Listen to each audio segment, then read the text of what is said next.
For the last couple of weeks, not every night, but a few nights, I've had, I wouldn't say a reoccurring dream, but a reoccurring theme in a dream. And I'm trying my best to analyze that, figure out what the heck it is.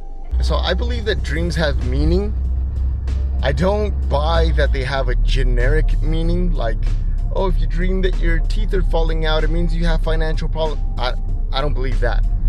But I do believe that dreams have a very personal and very deep meaning, because I do see that there is this world, an inner world that I am conscious of, which is known as consciousness. And then there's this other world that I'm not conscious of, hidden deep down in the dark parts of my mind. And I believe that sometimes that world wants to inform the conscious world, because the conscious world can't see everything. It doesn't know everything. It doesn't have access to everything. And I believe that the dark part of us has information that could be useful to our conscious part. Okay, having said all that, here's my dream. It changes every time, but in my dream, I am in a hotel or some sort of resort that I'm either vacationing in or that I live in. And at some point, I want to get up to my room. But to get up to my room, I'm like walking on the side of a cliff. I'm going over big boulders and other obstacles. There's people who stop me and they say crazy things, and I either stop and listen or I walk right through them. And eventually I get to my room, my living space, and I feel a little bit of quiet and a little bit of peace. And then it's interrupted by like a switch up. You know how dreams do that? They switch up and they go into somewhere else. But in every dream, I'm like determined to get to my room. And there's always something that is standing in the way of that.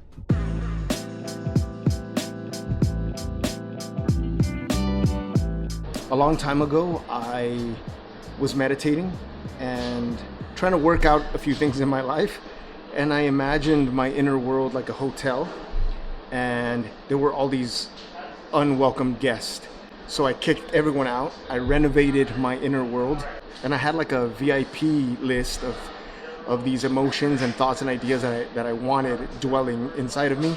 Everything else was out. Unfortunately, I realized that I made a mistake when I did that. I also kicked out things like anger and fear and all of these negative emotions. They weren't welcome because I only wanted positive emotions, but I realized every emotion has its place. And I want anger or I want fear to hang out, because if there's an emergency situation, joy doesn't want any confrontation, so it's not going to want to, interact with the emergency situation. Peace is not violent, and so it won't stand up to defend the whole. So I need these other emotions that I consider negative to help me work things out.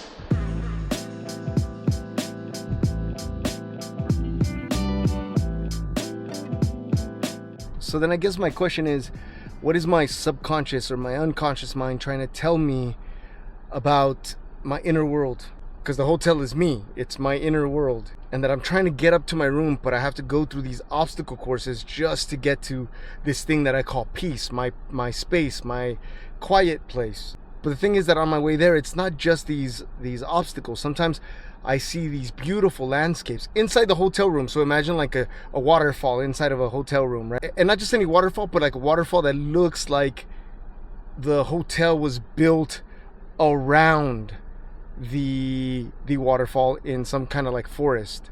Just like it sounds. Not that a forest was built inside of a hotel, but rather that a hotel was built around a forest. I don't know the meaning of it. I'm gonna think about it for the next couple of days and see what I figure out.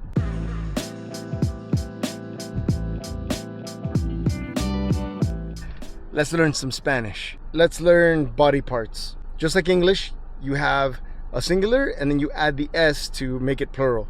So like a hand is mano, mano. Hands are manos, manos. A foot is pie. I guess this is the exception. Foot is pie. One is pie. And feet, which is the exception here, I guess, is pies. So pie is one, pies is two. Pies. You don't have to say it like me, like pies. It's just pies. Eyes are ojos. One is ojo. Eyes, ojos. One eye is ojo. Nose is nariz. Nariz. Nariz. Mouth is boca. That's the inside, right? Boca. Boca. Lips are labios. Labios. Labios. Ear is oído or oreja. I'm not sure what the difference is. Oído is the thing you hear with, I guess, and oreja is the ear, the outside of the ear, maybe. Somebody please correct me, but oído or oreja, one of the two. And if it's two, is oídos, orejas. And then lastly, your head is cabeza. Cabeza. Cabeza. Thanks for joining the class. Your Spanish is getting better. Keep practicing. I'll see you in our next video. Bye-bye.